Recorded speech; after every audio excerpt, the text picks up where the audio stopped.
The first question is, how can this happen so quickly? It was only weeks ago when the U.S. actually left Afghanistan. Did they not, and did any NATO ally actually think that the Taliban could come back so quickly with such force? Once the decision was made to remove the coalition troops, then the Taliban knew they just had to wait for the time. It was actually President Trump that chose to allow thousands of Taliban prisoners to be released and make the commitment to withdraw troops, as making election promises which he didn't need to make. This was a political judgment, and absolutely the false one. And the consequence of that is that once the US troops were departing, other NATO countries felt they had to follow suit. And the way Afghanistan works is that whoever looks like they're going to win, people are quite happy to change sides. So many of the ranks of the Taliban can be former members of the armed forces and the police and so on. They just disband their uniform and join what they believe is the winning side. Ultimately, this week, the world is a little bit more dangerous than it was last. And I say this, very, very bluntly to the U.S. government and the British government, my own government. The West should hang its head in shame as we abruptly abandon Afghanistan to what will now be a civil war after 2 decades of effort. Can a full-scale civil war actually be averted? And how? Could there be a coalition of the willing without the U.S.? Well, this is the point that I've been asking my own government. Just because the United States decided to withdraw troops, which were unnecessary, let's make it clear, this has not been in the news in the last 3 to 4 years. We've been able to provide minimalist support, 5,000 to 10,000 troops, less troops than there are Americans based here in the UK. But that was enough to give the Afghan forces the upper edge to contain the Taliban and give legitimacy to the Afghan government. As soon as you decided to remove the coalition forces, the Afghan forces themselves clearly weren't able to contain this, and they've been able to advance. I make it really clear there will not be a conflict-free transition because the Taliban is far from universally liked across the country.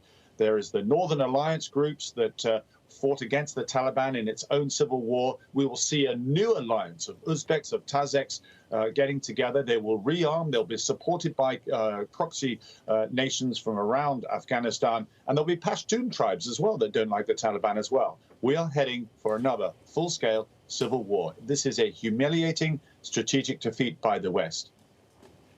Is there something that the UN Security Council can do today? Well, I hope that, again, we need some international leadership. And if America is going to leave a void, then Britain should step in.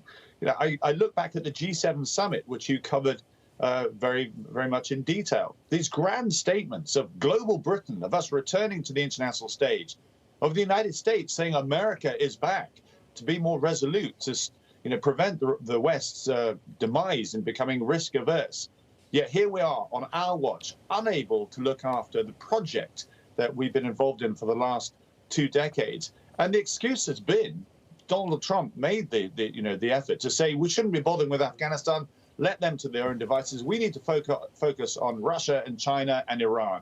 Well, guess where Afghanistan sits? In between those 3 countries. How important it would have been, how useful it would have been from a global real estate perspective to keep Afghanistan close to us, given where it is on the international stage.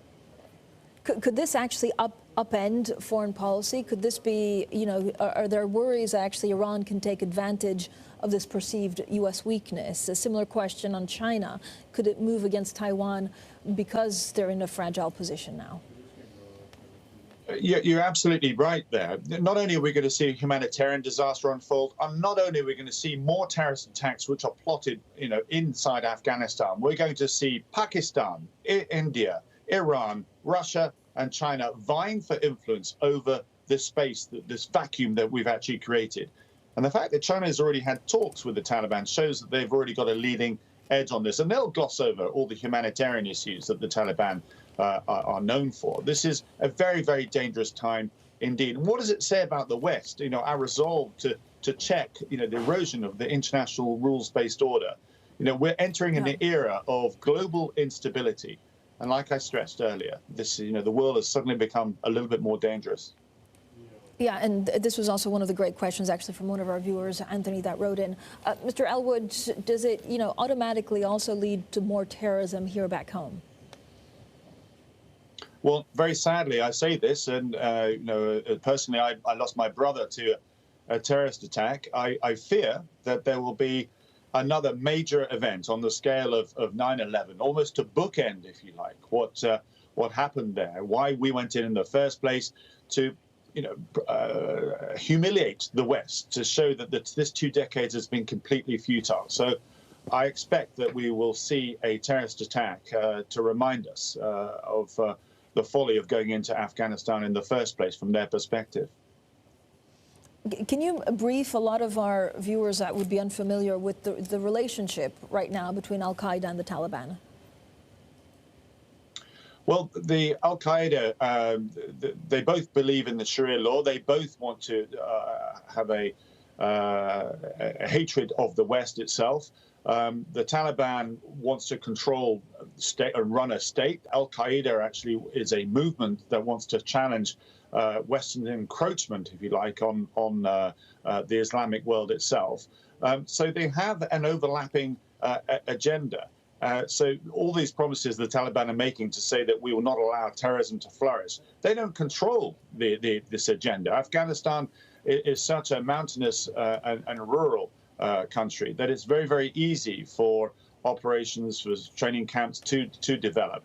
And this is the irony here, because the United States will never leave Afghanistan from that perspective. They'll be forced to keep an eye on it for the very reasons I've outlined, because they will be haunted by another attack on the United States, which might be plotted from Afghanistan. So the CIA special forces will remain in the country, despite what the White House is saying about bringing our troops home. I know you don't believe in a peaceful transition, given the players, but I guess there are 2 countries that could make a difference, Russia and China. What will be their roles in this? Well, Russia has its own interest and agenda. It will be supporting the Northern Alliance of tribal systems there. Pakistan, the opposite. One of the big schoolboy errors that we made early on, aside from imposing a Western style of governance on a country which just wasn't ready for it, was the failure to tackle Pakistan's influence here on allowing the Taliban to nurture its strengths inside its own country. They will be then wanting to advance their interests. And in consequence to that, of course, India will then support the other side as well. So this is why I say we're heading for a terrible civil war.